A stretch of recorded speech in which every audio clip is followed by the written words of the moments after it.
Good morning, students. Welcome to your maths class. Students, in our previous class, we were discussing our exercise 8.6 and we have done first two sum. Now we'll continue with the third sum. So here in this sum, you can see Chanchal has rupees 10. She bought toffees for rupees 6.60. Find the money left with her. Means क्या कहा गया है कि चंचल के पास total 10 rupees थे, उसमें से उसने 6 रुपये और 60 पैसे दैट इज़ रुपीज़ 6.60 की टॉफ़ीज़ उसने खरीद ली। तो कितना मनी उसके पास बचा है। तो हम इसी तरीके से स्टेटमेंट लिखेंगे। चंचल has money rupees 10, cost of toffees उसने कितनी दी रुपीज़ 6.60। तो ऑब्वियसली जो टोटल मनी है उसमें से जितना वो टॉफ़ी पे खर्च कर चुकी वो जब हम सब्ट्रैक्ट कर देंगे then we will find the money left with her. So will subtract 6.60 from 10। So you can see zero में से ज़ीरो सब्ट्रैक्ट करेंगे, वी गेट हियर 0। नाउ 0 में से 6 को हम सब्ट्रैक्ट नहीं कर सकते, so will take a borrow here. तो 10 में से यहाँ क्या बचेगा, हमारे पास 9 बच जाएगा और यहाँ पे क्या हो जाएगा 10। तो 10 minus 6 we get here 4। Okay, यहाँ से हम बोरो ले चुके थे तो we get here 9 minus 6 we get here 3, that is we left with rupees 3.40। Okay, now come to the next sum. Suresh purchased a book for rupees 158.95 and 2 copies for rupees 48.64.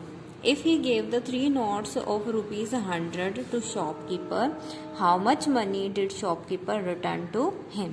देखिए क्या कहा गया है, सुरेश ने परचेज की है, खरीदी है एक बुक ऑफ रुपीज़ इतने रुपीज़ की 158.95 और 2 कॉपियाँ खरीदी हैं उसने 48.64 रुपीज़ के लिए। ठीक है, लेकिन उसने शॉपकीपर को टोटल कितने दिए हैं, 3 notes of rupees 100 that is 100 we get 300 rupees उसने शॉपकीपर को दिए हैं। तो पूछा है कि शॉपकीपर उसे कितने रिटर्न करेगा, कितने वापस करेगा। तो ऑब्वियसली उसने 300 रुपीज़ शॉपकीपर को दिए और ये टोटल हम क्या कर देंगे, दोनों का बुक का और कॉपीज़ का देखेंगे कि कितना टोटल अमाउंट उसने खर्च किया है। फिर हम 300 में से दोनों के टोटल अमाउंट को सब्ट्रैक्ट कर देंगे। Okay, so look here, cost of the book we are given 158.95, cost of copies we are given 48.64। So shopkeeper को गिवन किए हैं उसने 300 रुपीज़, रिटर्न कितने करेगा, 300 में से हम दोनों अमाउंट को सब्ट्रैक्ट कर देंगे। ठीक है, तो हम क्या करते हैं, पहले इन दोनों का टोटल अमाउंट निकाल लेते हैं, या फिर आप ये भी कर सकते हैं, पहले आपने बुक वाले अमाउंट को माइनस किया, फिर जो भी आंसर आ गया उसमें से हम कॉपीज़ वाले अमाउंट को सब्ट्रैक्ट कर देंगे। सो हम बुक वाले को माइनस करते हैं, 0 में से 5 माइनस नहीं कर सकते तो हम बोरो लेंगे। देखिए 3 0 को देगा, ये 0 को देगा, मतलब एट लास्ट हम 0 बोरो लेके यहाँ हो गया 10 माइनस 5 वी गेट हेयर 4। यहाँ पे भी बोरो लेके 10 हुआ था, लेकिन इससे नेक्स्ट 0 ने भी बोरो ले लिया है, तो यहाँ पे हमारे पास 10 से क्या बच गया है 9 minus 9 we get here 0, decimal के नीचे डेसिमल। सिमिलरली जैसे यहाँ 9 बचा था वैसे ही यहाँ पे 9 बच गया। 10 यहाँ 10 हुआ था बोरो लेके, इससे नेक्स्ट 0 ने बोरो ले लिया, तो we get here 9 minus 8 we get here 1। Okay, next 9 minus 5 we get here 4। 3 से बोरो लिया जा चुका है, यहाँ पे 2 बचा है, 2 minus 1 we get here 1। So we are remaining with 141.04. Now we'll subtract it. 4 minus 4 we get here 0. और सॉरी यहाँ पे देखिए 10 माइनस 5 हमने 4 लिखा, यहाँ पे आएगा 5। Okay, now 5 minus 4 we get here 1। 9 minus 6 because देखिए 0 में से 6 जा नहीं सकता, तो ये 1 से कैरी 1 से बोरो लेगा। 10 माइनस 6 वी गेट हेयर 4। यहाँ पे बोरो लिया जा सकता है, 10 माइनस 8 वी गेट हेयर 2। यहाँ से 4 ने बोरो दिया था इसलिए यहाँ बचा 3 1 से लेगा बोरो, तो ये बन गया हमारा 13, 13 minus 4 we get here 9. So at last we remaining with rupees 9. Here these are rupees, these are पैसे. Okay, 92 rupees 41 पैसे, or we can write rupees 91.41. Okay. Now in the next sum, Rekha bought 10 kilogram fruits. Out of these 2 kilogram 450 gram grapes, 4 kilogram 300 gram oranges and some mangoes also. ठीक है, total 10 kilogram fruits थे, उसमें से 2 kilogram 450 ग्राम grapes थे, 4 kilogram 300 ग्राम oranges थे और कुछ mangoes थे. हमें पता नहीं कि मैंगोज कितने थे, इसका वेट हमें फाइंड आउट करना. आगे चल के देखिए कहा गया, now she is confuse that how much kilogram mangoes are there in 10 kilogram of fruits. तो उसे ये कंफ्यूज्ड है कि एक्चुअल में मैंगोज कितने हैं. तो ये क्वांटिटी हमें फाइंड आउट करनी है. Can you tell the quantity of mango? If yes then tell the quantity. ठीक है, हमें मैंगोज फाइंड आउट करने हैं. सो यहाँ पे देखिए ग्रेप्स का वेट आपको कितना दे रखा है, 2 kilogram 450 gram. Weight of oranges 4 kilogram 300 gram. Now total weight कैसे निकालेंगे, दोनों को हम ऐड कर देंगे. ग्रेप्स का और ऑरेंजेस का हमने ऐड कर दिया. 0 + 0 0, 5 + 0 5, 4 + 3 7, 2 + 4 6. So we are having grapes और ऑरेंजेस का टोटल वेट कितना है, 6 किलोग्राम 750 ग्राम. ना हमें पता है टोटल फ्रूट्स उसके पास, रेखा के पास कितने हैं, 10 किलोग्राम है. तो जो ग्रेप्स और ऑरेंजेस हैं वो 6 किलोग्राम 750 हैं. तीन ही फ्रूट्स थे उसके पास, ग्रेप्स, ऑरेंजेस और मैंगोज. ठीक है, तीन ही फ्रूट्स थे. तो जो बाकी बच गए रिमेनिंग 10 किलोग्राम में से, जब हम ग्रेप्स और ऑरेंजेस को सब्ट्रैक्ट करेंगे तो जो रिमेनिंग रह गए वो कौन से रह गए, मैंगोज रह गए हैं ओनली. ठीक है, तो वेट ऑफ मैंगोज हम कैसे फाइंड आउट करेंगे, टोटल वेट में से weight of grapes and oranges subtract कर देंगे. Total weight is 10 kilogram. We know kilogram में 1000 ग्राम होते हैं, तो 3 डेसिमल प्लेसेस लेंगे हम. इसमें से हम ग्रेप्स ऑरेंजेस का वेट 6 किलोग्राम 750 ग्राम जो हम माइनस कर देंगे. ठीक है, देखिए ये बोरो लेगा 1 से, ये इसको देगा, फिर 0 इस नेक्स्ट को देगी, 0 नेक्स्ट को देगी, फिर नेक्स्ट को. मतलब एट लास्ट यहाँ हमारे पास ये 0 - 0 तो 0 सब्ट्रैक्ट हो गया. यहाँ पे हमारे पास क्या आया है, 10, 10 - 5 5. अब इससे 10 से ये बोरो ले चुका है, तो यहाँ बचा है 9, 9 - 7 इट्स 2. डेसिमल के नीचे डेसिमल. 10 से ये सब बोरो ले चुके हैं, तो ये क्या हो गया, 9 - 6 3. So we get here 3 kilogram and 250 gram. Okay, so mangoes का वेट कितना है, 3 kilogram 250 gram. Now come to the next question. Total weight of sugar bag is 98 kilogram 450 gram. If the weight of the empty bag is 3 kilogram 294 gram, find the weight of the sugar in the bag. Means आपको total weight दे रखा है, और जब bag खाली था means उसमें sugar नहीं थी, तो अकेले खाली बैग का वेट है 3 किलोग्राम 294 ग्राम. और जब उसके अंदर शुगर से वो फिल्ड है, भरा हुआ है, तब उसका वेट है 98 किलोग्राम 450 ग्राम. तो आपसे पूछा गया है शुगर का वेट क्या है, find the weight of the sugar in the bag. तो क्या कर सकते हैं हम, टोटल जब वो फिल है शुगर से बैग, उसमें से हम एम्प्टी बैग का जो वेट है उसे सब्ट्रैक्ट कर देते हैं. Then we get the weight of the sugar. So let's see, यहाँ पे हमने ऐसे ही किया है, टोटल वेट शुगर का, weight of the empty bag डाला.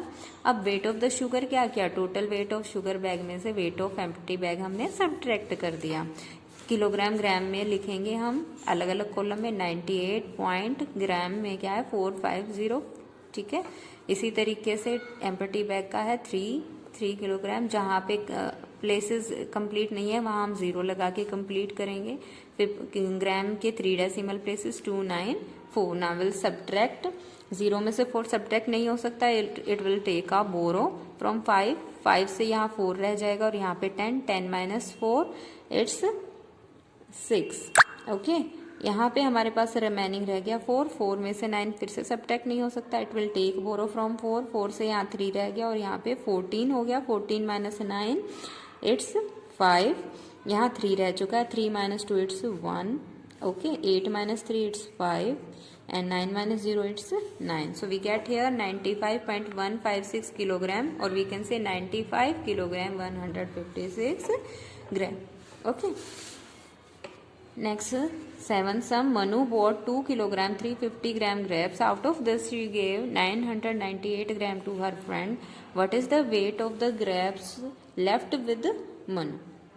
बिल्कुल सेम इसी तरीके से है. टोटल खरीदे कितने हैं? 2 किलोग्राम 350 ग्राम. उसमें से उसने फ्रेंड को दे दिए 998.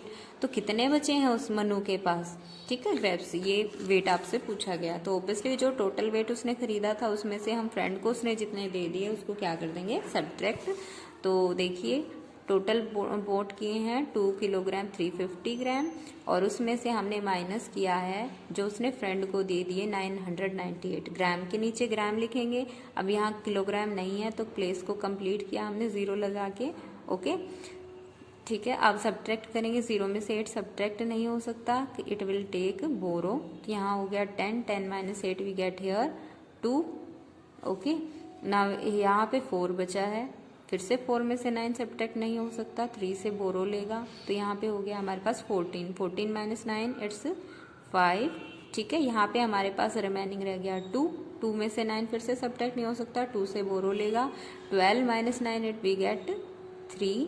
ठीक है, यहाँ पे 1 बचा था. 1 माइनस 0 इट्स 1. सो 1.352 किलोग्राम और we can say 1 kilogram 352 gram. Okay. Similarly, in the 8th question, the distance between Nisha's house and her office is 12 kilometer 350 meter. She covers this distance by bus and by rickshaw. If she covers 3 kilometer 158 meter by rickshaw, then how many kilometers does she cover by bus? So obviously आपको total distance दे रखा है उसके घर से office का. उसने जो है 2 तरीके से किया है. कुछ रास्ता बस से कवर किया है और कुछ रास्ता रिक्शा से. तो उसका रिक्शा वाला रास्ता जो दे रखा है, रिक्शा का डिस्टेंस उसने कितना कवर किया है? 3 किलोमीटर 158 मीटर.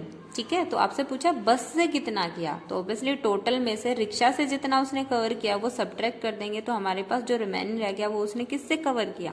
बस से कवर किया है. ठीक है, बिल्कुल लास्ट क्वेश्चन के जैसे है. तो यहाँ टोटल डिस्टेंस हमने लिखा, डिस्टेंस कवर्ड बाय रिक्शा.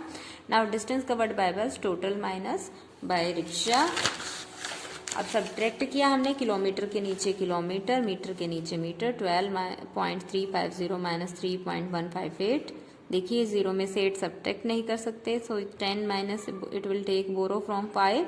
यहाँ 4 रह जाएगा. यहाँ पे 10. 10 माइनस 8 वी गेट हियर 2.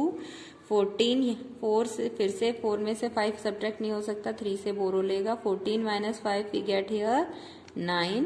यहाँ पे 2 रिमेनिंग रह गया. 2 माइनस 1 इट्स 1. डेसिमल के नीचे डेसिमल. ठीक है, 2 में से 3 सब्ट्रैक्ट नहीं हो सकता. It will take borrow from 1. यहाँ 0 रह गया और यहाँ 12. 12 minus 3 we get here 9. 0 minus 0 it's 0. So we can say 9.192 kilometre और वी कैन से 9 किलोमीटर 192 मीटर. ओके, 9 सम देखिए. Tina had 30 metre 15 centimetre long cloth for curtain. ठीक है, टोटल क्लॉथ है टीना के पास 30 metre 15 centimetre. She cuts 18 metre 98 centimetre of cloth from this for making curtains. Curtains बनाने के लिए उसने कितना यूज कर लिया है? 18 metre 98 centimetre. How much cloth is left with her? बिल्कुल उसी तरीके से. ठीक है, टोटल इतना था, उसमें से उसने कर्टेन के लिए इतना यूज कर लिया. तो लेफ्ट कितना हुआ? टोटल में से जो यूज कर लिया वो सब्ट्रैक्ट कर देंगे. ठीक है, I think you can do it. ठीक है, योरसेल्फ. तो यहाँ मैंने सब्ट्रैक्शन छोड़ दी है. इसी तरीके से लिखेंगे. टोटल क्लॉथ हमने लिखा, cloth used for making curtains हमने लिखा है. फिर क्लॉथ लेफ्ट विद हर क्या हो गया? Total cloth minus cloth used for making curtains. ठीक है, तो मीटर के नीचे मीटर लिखा और सेंटीमीटर के नीचे centimetre. 30. Obviously 1 metre has 100 centimetre. तो 2 डेसिमल प्लेसेस आएंगे डेसिमल के बाद. 30.15 18.98. ठीक है, now you can subtract it yourself. Okay, now come to the next sum. It's 10 sum. The length of a pencil is 10 centimetre 8 millimetre. Total length pencil की आपको दे रखी है. Saksham uses 4 centimetre 3 millimetre of it. ठीक है। सक्षम कितना use कर चुका है टोटल पेंसिल की लेंथ में से 4 centimetre 3 millimetre. Find the length of the remaining pencil, जो बची हुई बाकी बची पेंसिल है उसकी लेंथ हमें निकालनी है। तो ऑब्वियसली टोटल लेंथ में से जितनी यूज कर चुका सक्षम उसको हम क्या कर देंगे, सब्ट्रैक्ट कर देंगे। तो बिल्कुल सेम क्वेश्चन है ये भी। यहाँ हमने लेंथ ऑफ द पेंसिल लिखी, सक्षम यूज कितना कर चुका, फिर length of remaining pencil, total length में से यूज लेंथ को सब्ट्रैक्ट कर देंगे। टोटल लेंथ देखिए 1 सेंटीमीटर हैज 10 मिलीमीटर, तो ऑब्वियसली डेसिमल के बाद 1 डेसिमल प्लेस आएगा। So we here having 10.8 and here 4.3। now you can subtract it yourself, ठीक है। at last we will get 6 centimeter 5 millimeter. so it's the exercise students. if any doubt you can ask or you can send message, okay। so your homework is to solve these sums 3 to 10 of exercise 8.6 in your fair notebook, and also practice these sums in your rough notebook. Thank you. Have a nice day.